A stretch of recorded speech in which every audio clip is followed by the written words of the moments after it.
Jumpa lagi kita. Yoi. Thank you Bapak dah. RG. Biasa nih. Bapak RG. Tadi mak-mak Oh. foto-foto biasa tuh. Tapi nanti kita mau ngobrol soal hal-hal yang menyangkut nasionalisme. Kan ada semacam kegalauan. Bisa kan bangsa ini diteruskan itu dengan multi problem gitu. Jadi saya sama Robert yang biasa naik gunung sekarang akan bercakap-cakap. Tungguin ya, bentar lagi. Oke. Ya nggak, Bet? Oke, nasionalisme dan Patriotisme. Nah, apa bedanya kira-kira gitu ya? Dan apa hubungannya dengan naik gunung lah? Yoi.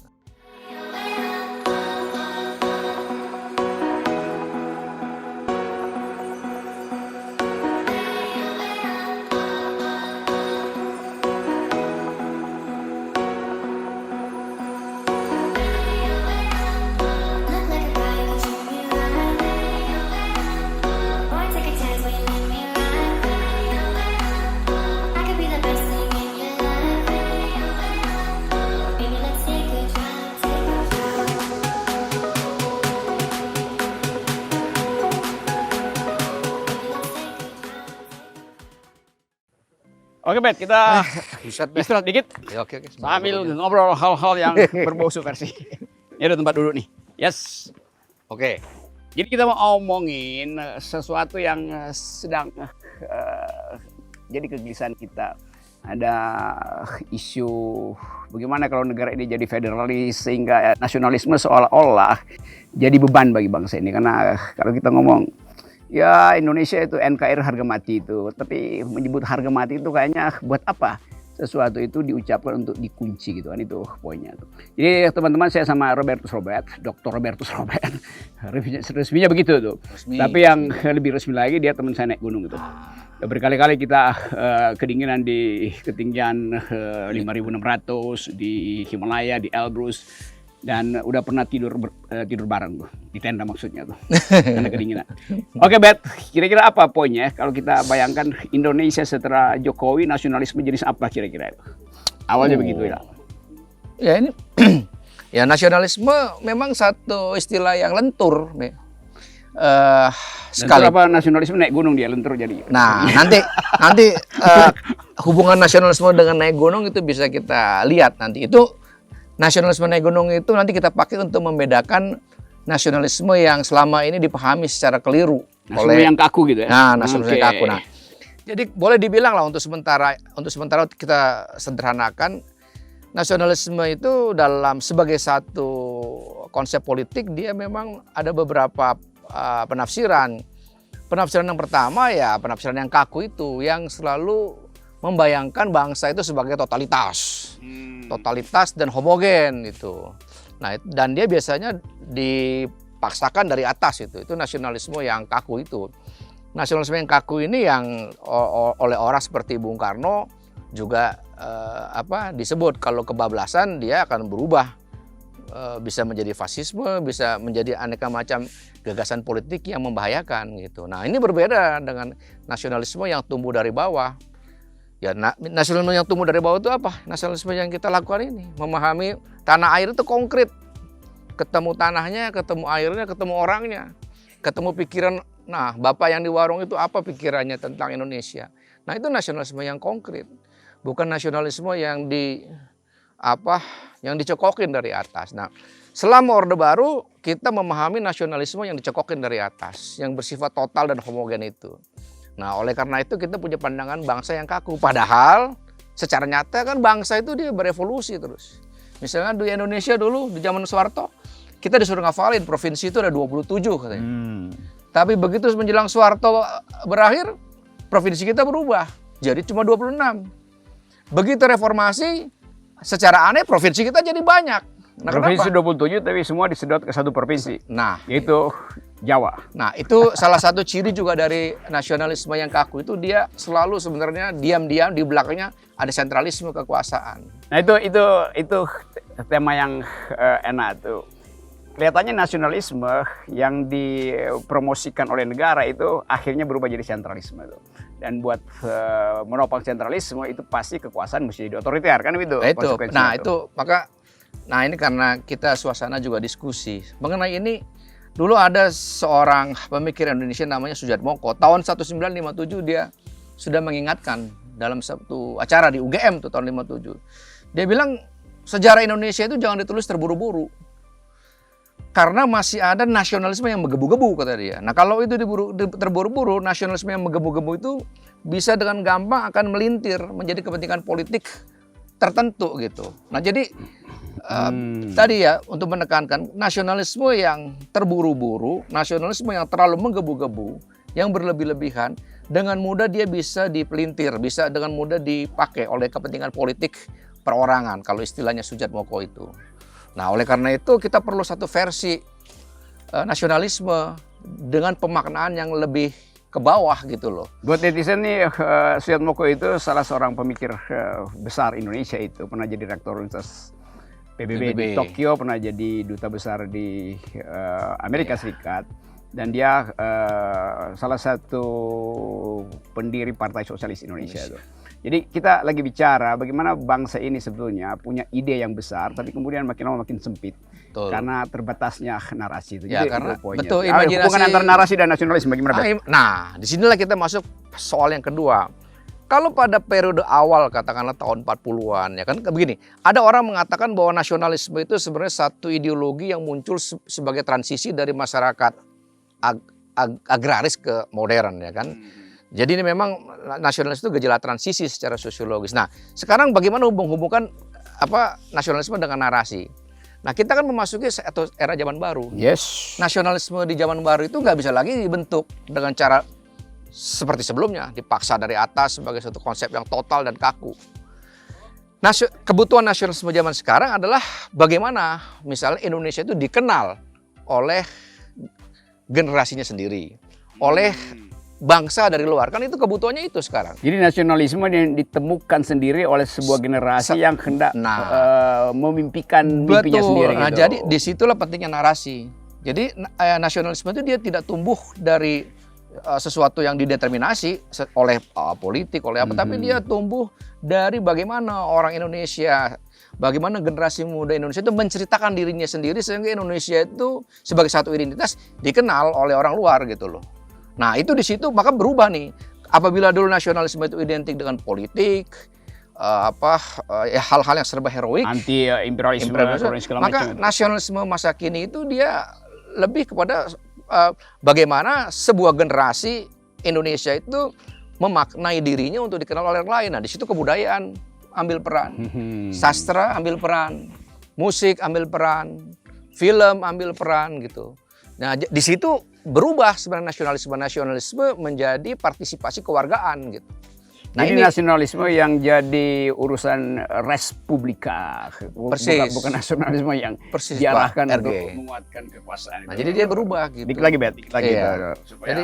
supaya kita dapat pendalaman bagaimana republik ini ditafsirkan untuk comply dengan teknologi masa depan, betul, ide-ide perubahan di depan itu. Nah, artinya apa dari situ? Ukuran kita mencintai Indonesia itu sudah tidak lagi dengan menggunakan mistar yang lama itu, yang kaku, yang serba yang total itu ya. Tapi justru menggunakan ukuran-ukuran baru, yaitu seberapa mau orang itu, setiap warga itu berpartisipasi, katakanlah bahasa sederhananya gitu, untuk mengisi apa itu Indonesia sebagai satu imajinasi gitu. Nah itu di situ orang patriotisme itu ada di situ. Gitu, dia harus dibalik. Coba gue balik lagi, ini kan sering orang menganggap bahwa nasionalisme itu sinonim dari patriotisme itu. Padahal beda itu. Iya, itu seolah-olah kalau kita sebut nasionalisme lalu ada semacam semangat untuk membela bangsa gitu.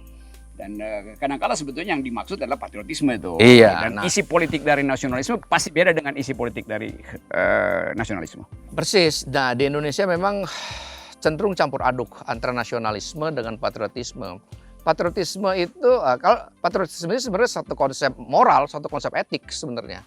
Okay, itu yang sederhananya ethical drive untuk menghasilkan ethical drive sesuatu. Untuk apa ya?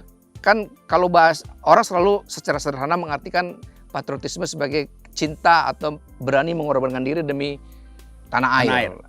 Nah, mengorbankan diri ini sebenarnya bukan semata-mata suatu konsep fisik heroik yang sifatnya semata-mata kekerasan, senjata perang gitu, bukan itu. Patriotisme itu mengorbankan diri demi tanah air itu itu lebih harus dimengerti sebagai keberanian orang untuk memilih keutamaan-keutamaan ketimbang dirinya sendiri, gitu. Ketimbang kepentingan privat. Jadi misalnya satu contoh begini, kalau saya sebagai pegawai negeri nggak korupsi, memilih untuk nggak korupsi dan dengan itu saya hidup sederhana dibandingkan dengan saya korupsi seperti orang lain, itu patriotisme sebenarnya. Itu patriotisme. Jadi tanpa perlu NKRI harga mati. Nggak perlu begitu, nggak perlu verbalisme semacam itu. Gitu. Jadi ya karena apa? Karena dengan melakukan tindakan kewargaan yang baik seperti itu, maka kan secara nggak langsung kita melakukan sesuatu yang baik untuk Indonesia. Kita mengisi sesuatu yang baik untuk Indonesia itu patriotisme gitu. Ya sebetulnya kalau kita sebut satu tindakan patriotik itu bagian dari sifat pergaulan etis antar warga negara. Antar warga negara. Dan negara nggak usah campur-campur di situ tuh. Toh negara bisa rakyat bisa urus sendiri. Persis. Dengan tata bahasa yang kita sebut patriotik. Persis. Gitu ya. Dan sejarah Indonesia berkali-kali memberikan kita pemahaman bahwa nasionalisme yang dicekokin dari atas itu selalu pasti akan gagal. Dan ketika kita menerima demokrasi, sudah waktunya kita membangun nasionalisme dari bawah, yaitu apa? Ya patriotisme kewargaan itu gitu. Baru dari itu kita bisa mencapai apa yang dimaui oleh Hatta.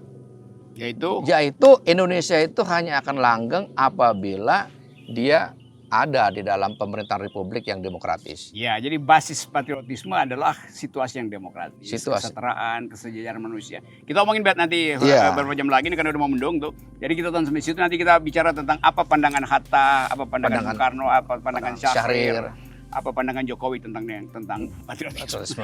Oke, yes. Ya, lanjut dikit ya. Kayaknya terlalu serius kayaknya ya. Nah, dapat sangat serius kita, tapi santai-santai. Oke.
Oke teman-teman, kita teruskan percakapan tadi terhalang hujan, jadi kita diam sebentar. Dan sekarang masih ada kabut nih. Ini Panisan namanya, ada warung Pak Haji Jajang, tempat saya, Robert, Fitri, Haris suka ngopi di sini. Atau lagi pengen makan jengkol dan ikan asin tuh. Dan ini dulu kita namain Little Nepal karena ada scene di belakang kita itu seperti kita lagi ada di Nepal itu karena kebiasaan saya dan Robert itu naik gunung ke Himalaya tuh.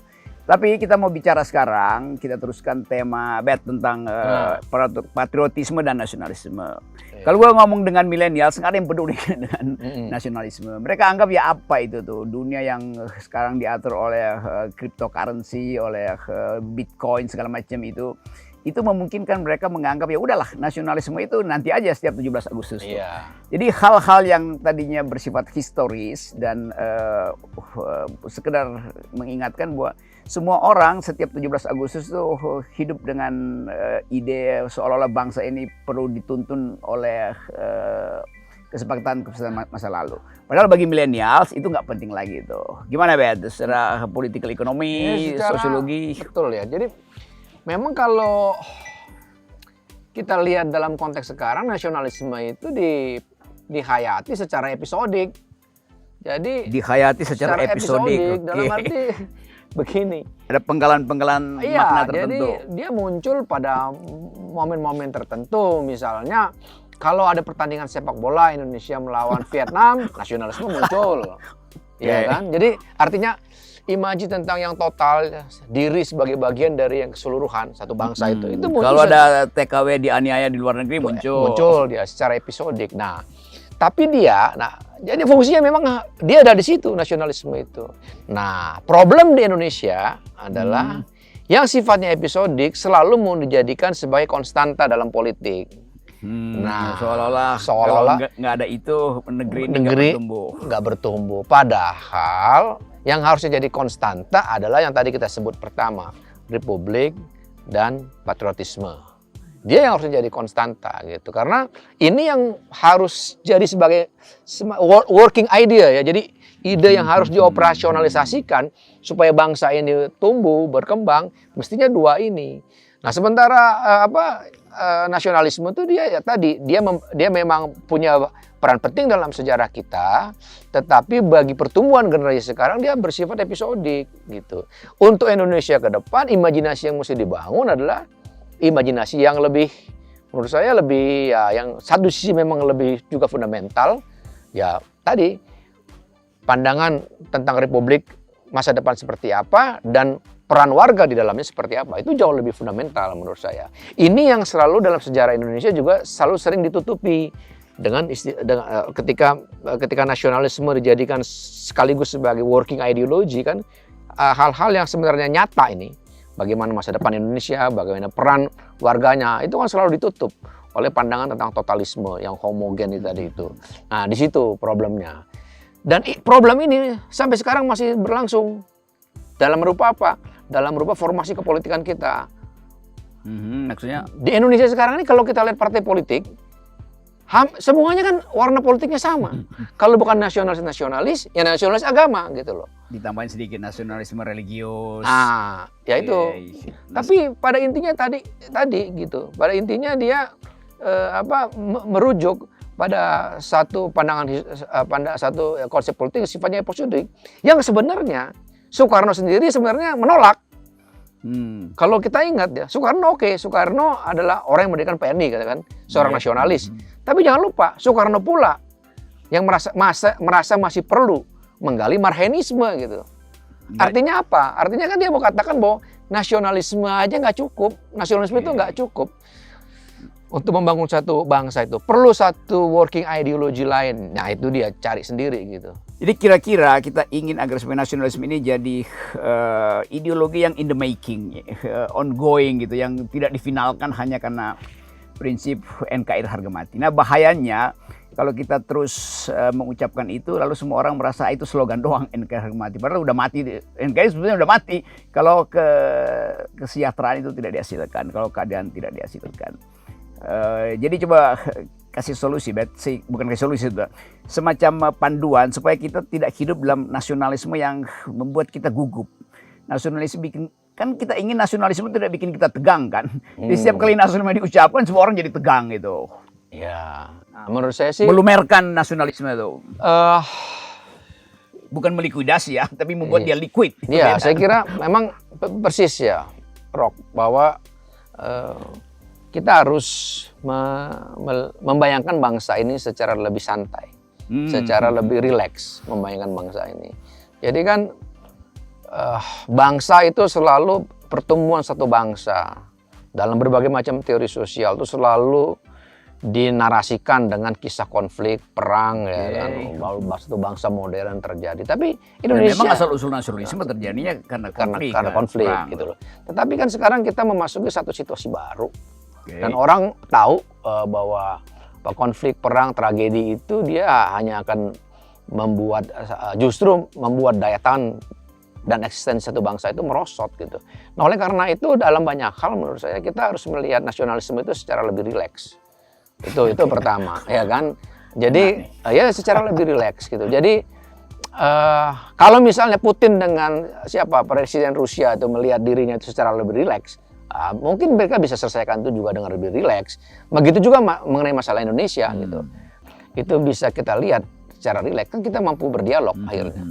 Ya kan, mampu berdialog, mampu bercakap-cakap secara otentik dengan orang lain. Rileks itu maksud saya kita mampu melihat seluruh komponen di dalam society ini dalam otentisitasnya gitu, dan menghargai setiap orang sebagai subjek yang bisa berbicara dan berpikir, mengeluarkan pemaknaan-pemaknaannya sendiri. Nah, itu nasionalisme kan justru lebih bisa terbangun dari situ.